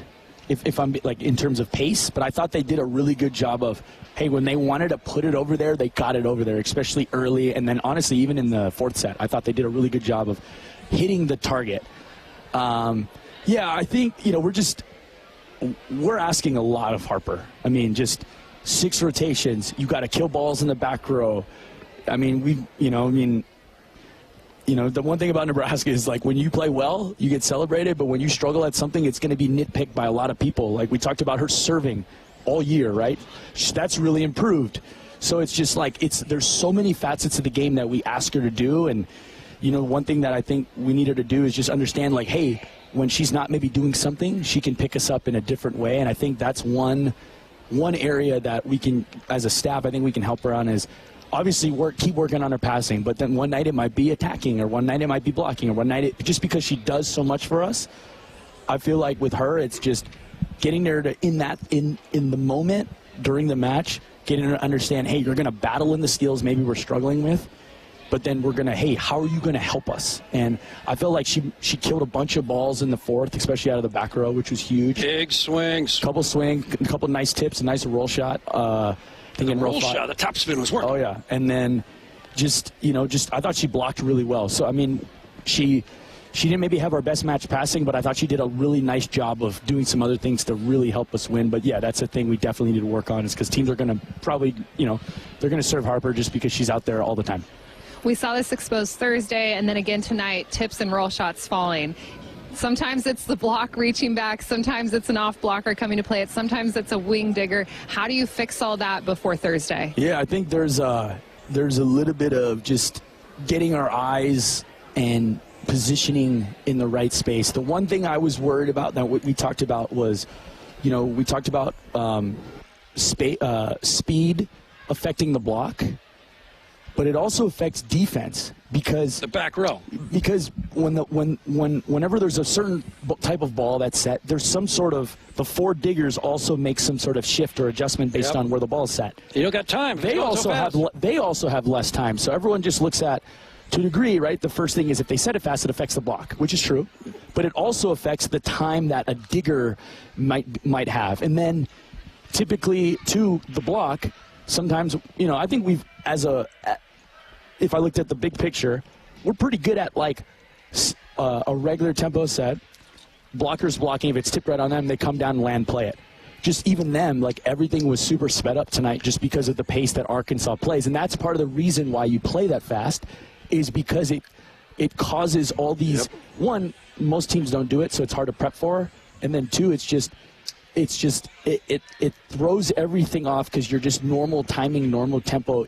It's just hard to replicate it. And I mean, I think if we got to play a team like this all the time, we'd be like way better at it. And I think we did a pretty good job. Obviously, we did a good enough job to win, but I felt like there was a couple tips that we left out there tonight because just there's this like, it's kind of, I mean, I use these football analogies all the time, but it's like defending a team that doesn't huddle and they're always on the ball and you can't sub and you're just getting used to like, next thing you know, they're coming back at us already. Just want to say, slow down. Can everyone here just slow down a little bit? Yes, I wish we could call timeout mid-rally. Just hold the ball in the air and then, hey, can we make sure we're ready for the tip? All right, the locker room afterwards, relief, joy, bear hugs.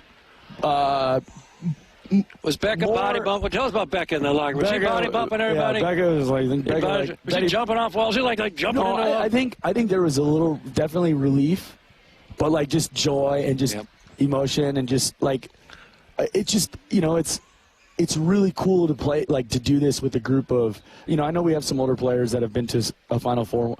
Obviously we have Merritt, who's an older player, but leaning on a bunch of young players to get us there and not just the girls that got to play tonight, but Macy Bosinger came in and helped us this year. And Kennedy Orrs did a really good job, I thought, serving tonight. Don't put it in the past tense. There's still one more week. Exactly. I like how this group has really evolved and just battled. And, I'm proud of them. And I think it was just the joy of, getting to Tampa. And I think they felt a little bit of the, hey, it's hard to win regional finals anywhere. But, to a degree, there's a lot of expectation here in Nebraska, but there's a lot of expectations to win every single match. And I mean, I'm looking at them right now, but just a credit to Arkansas, man. They could have gone home. They could have, hey, we pushed them in set one. Great. We got hammered in set two, and they could have folded, but they didn't. I mean, they made adjustments.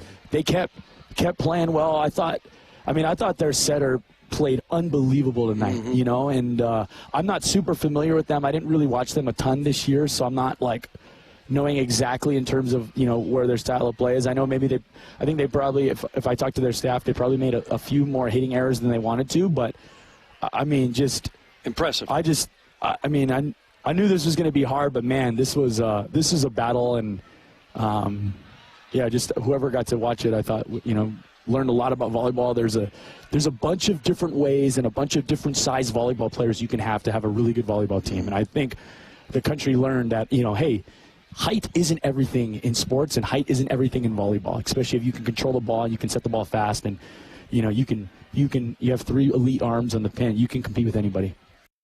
There's Jaylen Reyes post-game comments with JB and Lauren after the game. Our continuing coverage of the Huskers in the NCAA tournament brought to you by John Henry. We mentioned in the opening segment, Jessica, that Donovan Raiola is getting a raise on the football staff. Should mention Jaylen Reyes, Kelly Hunter getting raises for the volleyball staff. Well earned for both of them. Yeah, and Lauren actually talked about that, just how big that is, that these are potential head coaches or when these different programs have openings at their assistant coaching positions, that those are going to be 2 very sought after coaches, both head coaches and assistant coaches, and for them to want to stay here and stay locked in, and it speaks volumes, and very deserving, and they've got a good thing going. This staff, how they built it, the chemistry. We talk a lot about the team's chemistry, but the staff's chemistry has also been really key too. But those are 2 of the more talented young coaches right now in college volleyball, and they are going to be highly sought after, not just this year, but in the future. But for them to want to say, hey, we're locked in here, we want to stay here, it just really speaks volumes, and just huge for the program. Good stuff. Again, Jessica will be traveling with the team. They head to Tampa tomorrow. She'll join us tomorrow night on Sports Nightly. We'll have coverage throughout the week from down in Tampa. Contact 811 2 days before you dig to protect your underground utilities and yourself. It's free, it's easy, it's the law. More of the show coming up. Hey, Husker fans, it's Matt Davison with the 1890 Initiative. As we get ready to celebrate 1890's one-year anniversary, I'm proud to say the 1890 Initiative now represents 150 Husker student-athletes in 9 sports. And with your help, we can keep 1890 going strong, helping student-athletes get the most from their name, image, and likeness, and preparing them for life after college. Visit 1890nebraska.com to learn more about NIL and 1890 and contribute today. Other irrigation companies are finally discovering what T&L Irrigation is known for decades. Continuous movement is the best way to irrigate. While they'll have you pay for complicated upgrades to get steady, even water application with their high-voltage electric systems, all T&L Irrigation pivots and linears are propelled safely and smoothly by powerful hydrostatic drive. Continuous movement isn't new, it's the T&L standard. Don't get talked into a reinvented wheel. Pick the proven original. Call your T&L Irrigation dealer today or visit TLIRR.com. T&L, like no other. Hit us up on the text line. Text 402-413-2400 with your Husker thoughts. At Groundworks, we take great pride in helping our Nebraska neighbors keep their homes healthy. From repairing foundations to waterproofing basements to fixing crawl spaces or lifting concrete driveways. We'd like to think our customers choose us because of our attention to detail or the fact that we're the nation's leading foundation solutions provider. What gives our customers the most comfort is we're right here in Nebraska. Visit groundworks.com for a free estimate. Groundworks, foundation solutions crafted with pride. The official foundation company of the Huskers. Hey, Husker fans, it's Matt Davison with the 1890 Initiative. As we get ready to celebrate 1890's one-year anniversary, I'm proud to say the 1890 Initiative now represents 150 Husker student-athletes in 9 sports. And with your help, we can keep 1890 going strong, helping student-athletes get the most from their name, image, and likeness, and preparing them for life after college. Visit 1890nebraska.com to learn more about NIL and 1890 and contribute today. Maybe your hometown celebrates long-standing Swiss traditions. Cow chip throwing. Or even classic car muscle. Everyone has a hometown, and every hometown has a festival. Cenex wants to hear about yours. That's why we're launching the Hometown Throwdown. Tell us about your fest, and it could win $100,000. Learn more at CenexHometownThrowdown.com. Cenex, powered locally. Blue Cross and Blue Shield of Nebraska exists to be there with you. They are rooting for the schools and teachers who make our communities great. That's why Blue Cross and Blue Shield of Nebraska is proud to sponsor Touchdowns for Teachers and ask Husker fans to nominate outstanding educators who help Nebraska students reach their potential. If there's a teacher you want to recognize for the impact they've made in your community, find a nomination form at huskers.com/touchdowns for teachers. It's Time to light up the season during the Make the Holidays Bright sales event. Get our best offers and choose from a huge selection of Ford F-150 trucks with the capability, convenience, and technology to help bring us together. Wow. Discover how Ford F-150 can make the holidays bright. Now, get a new 2023 Ford F-150 with 2.9% financing for 72 months. Only at your Midwest Ford dealers. Hi, this is Husker National Champion and Super Bowl champ Tony Veland. Throughout my football career, chiropractic care helped my athletic performance on the field and kept me in the game. Today, regular chiropractic care keeps me healthy and active to do the things I love. Chiropractic is safe and effective for all ages. Make chiropractic your first choice to reduce pain, improve your mobility, and feel better naturally. It works for me, and it can work for you too. Learn more at nebraska-chiropractic.org. Stay active with chiropractic.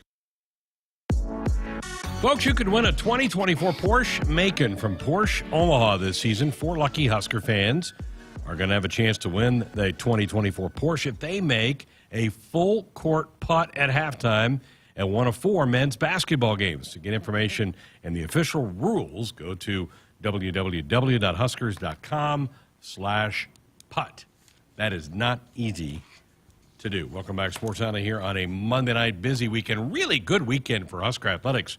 Obviously, we talked about the volleyball making it to the Final Four. Last hour, Coach Loenser was in here with Jessica talking men's basketball. Terrific win for them. Snapped an 11-game losing streak to Michigan State. Really impressive performance. And the day before, the women went to East Lansing and got a nice road win to start league play. Yes, they look good. They looked really good. I know that Michigan State kind of clawed back in it in the end, but for 3, almost the entire game, they played really well. They seemed to just be in such a great rhythm. They shot the lights out of the gym. They shot it really well. So they're building the confidence, the women's team, and the more that I feel like it's kind of contagious that a lot of people were shooting the ball really well. I think those freshmen have been key contributors too to helping them go in. And I know Amy Williams had talked about that on our last show about, hey, we need you to play these roles. And so yeah, I think it just with that, they have some young teams and they have Darian White, some young players, and then Darian White transferring in. I just think it took them a little while to figure each other out, but I think they're starting to do that. And I mean, Jazz continues to ball out, continues to get better, and Alexis Markowski, she's just unstoppable. I mean, when she gets going, there's just not much teams can do much to stop her. She took over in the second half. Yeah, she did. I think, was it last week we had this conversation that I've been waiting for one of the Kendalls to come up with big shots. And Kendall Coley made the big shot at the end of the first quarter. I think it was a 3. And then she beat the buzzer right before halftime. So she had 5 points at the end of the first and second quarters when Nebraska kind of took control of that game.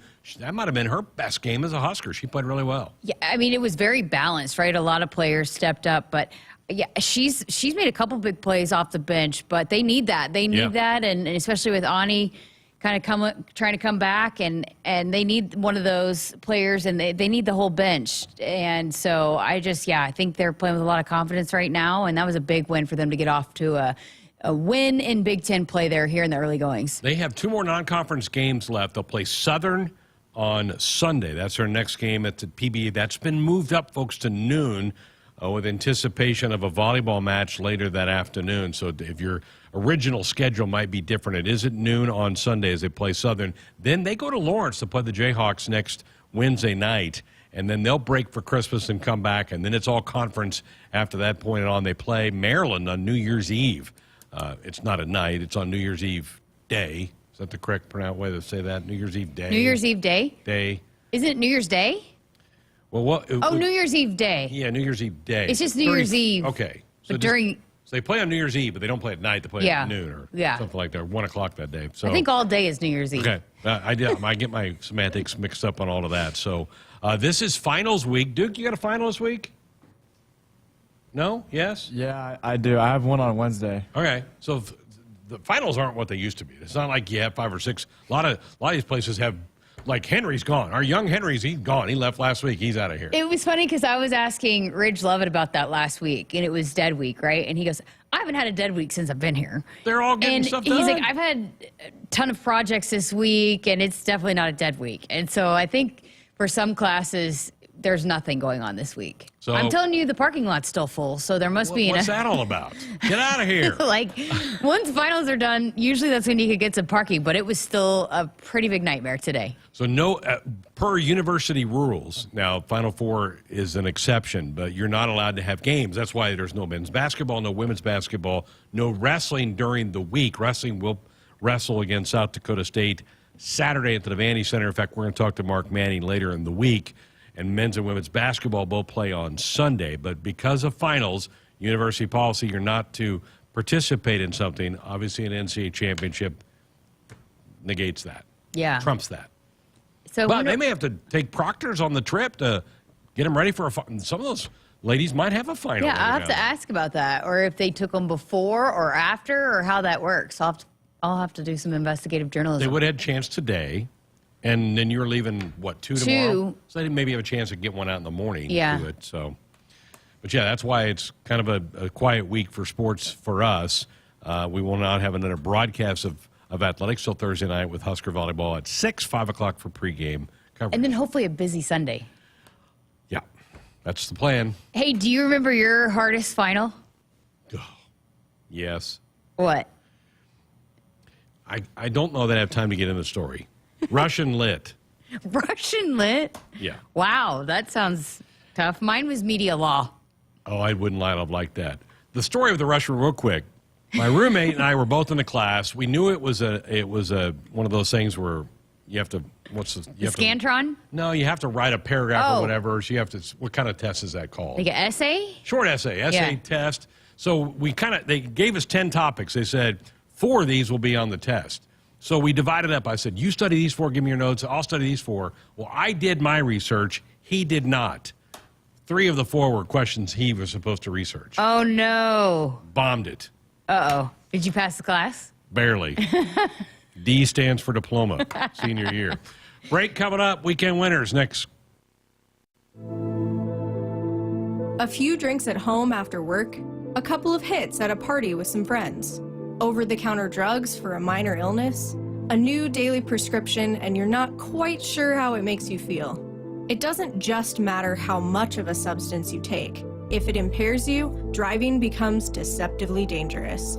Don't drive impaired. Paid for by the NDOT Highway Safety Office.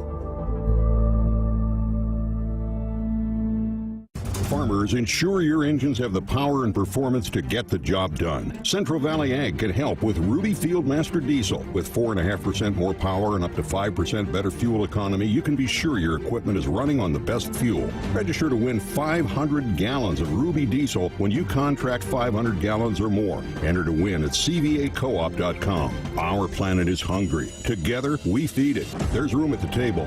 Central Valley Ag, the official co-op of Husker Nation. Hit us up on the text line. Text 402-413-2400 with your Husker thoughts. They say consistency is the key to success. They weren't wrong. So how about grabbing a beer that's consistently smooth, consistently refreshing, and consistently light? You might just find that the road to success can be pretty enjoyable. Michelob Ultra. The perfect balance of taste and refreshment, and only 2.6 carbs and 95 calories. It's only worth it if you enjoy it. Enjoy responsibly. Anheuser-Busch Michelob Ultra Light Beer, St. Louis, Missouri. Hey, Husker fans, it's Matt Davison with the 1890 Initiative.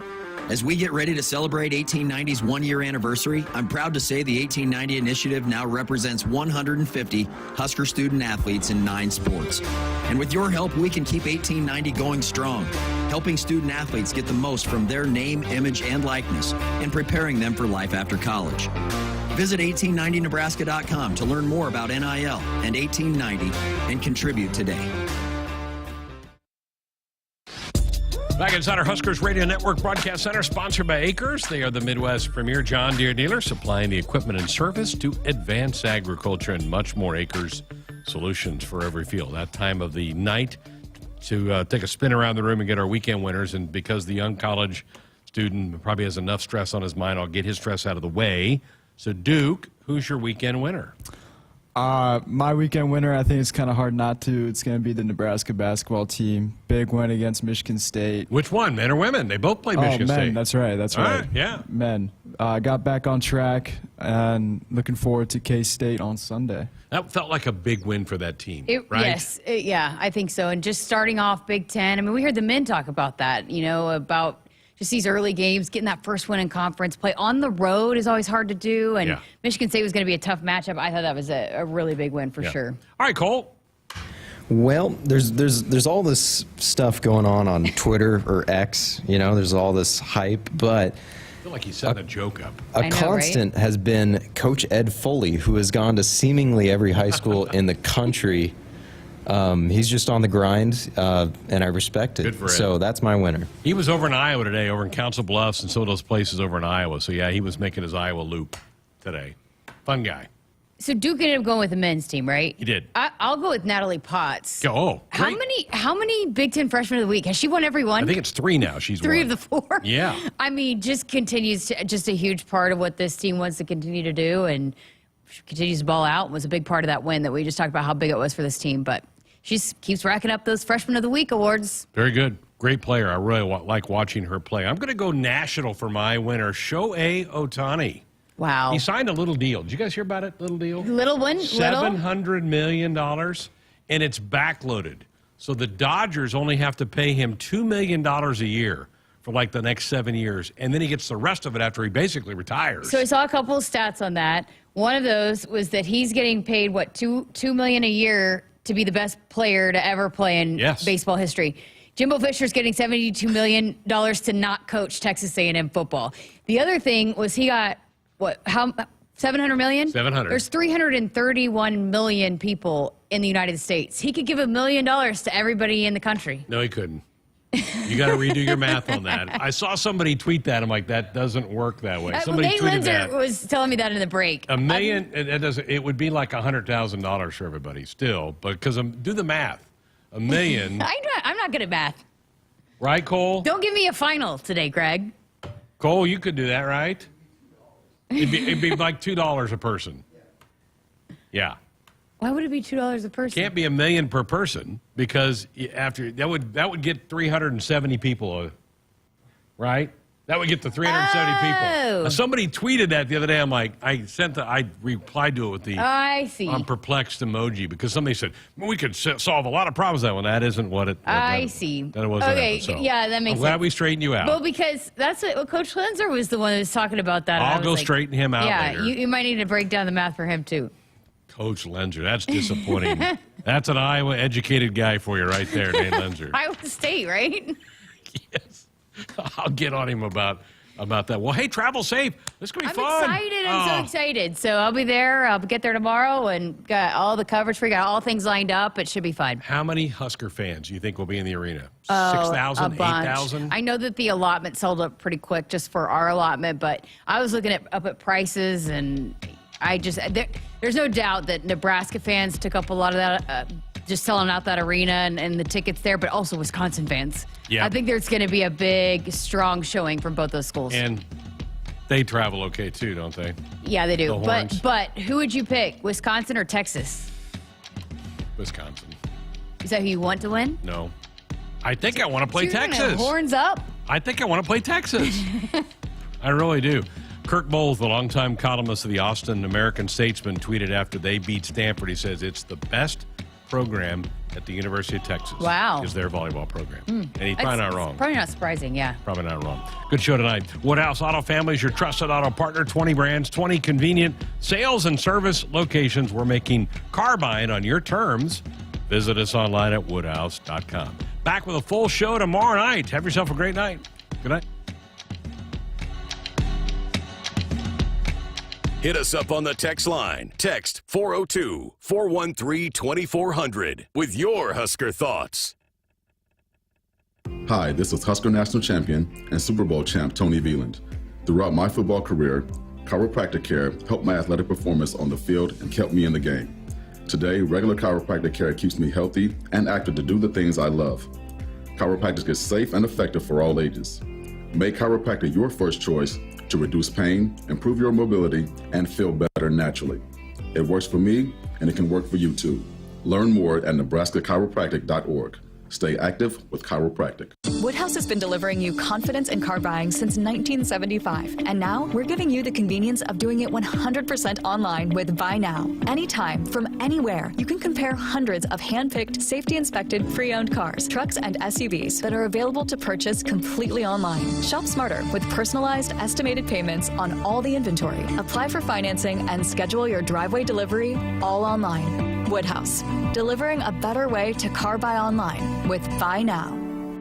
Farming today is a combination of hard work, innovation, and partnerships to help keep us moving forward. Sapp Brothers Petroleum has provided us with fuel, propane, and lubricants on the farm for many years. For over 52 years, Sapp Brothers has been a reliable partner to thousands of farmers across our great state. We work hard to make sure our customers have the most reliable supply, provided in the safest manner and at the most competitive price. Trust Sapp Brothers Petroleum to protect your equipment and keep your farm fueled. Sapp Brothers is proud to be an official partner of Huskers Athletics and to serve Nebraska farmers and Husker fans across America's heartland. At Groundworks, we take great pride in helping our Nebraska neighbors keep their homes healthy. From repairing foundations to waterproofing basements to fixing crawl spaces or lifting concrete driveways. We'd like to think our customers choose us because of our attention to detail or the fact that we're the nation's leading foundation solutions provider. What gives our customers the most comfort is we're right here in Nebraska. Visit groundworks.com for a free estimate.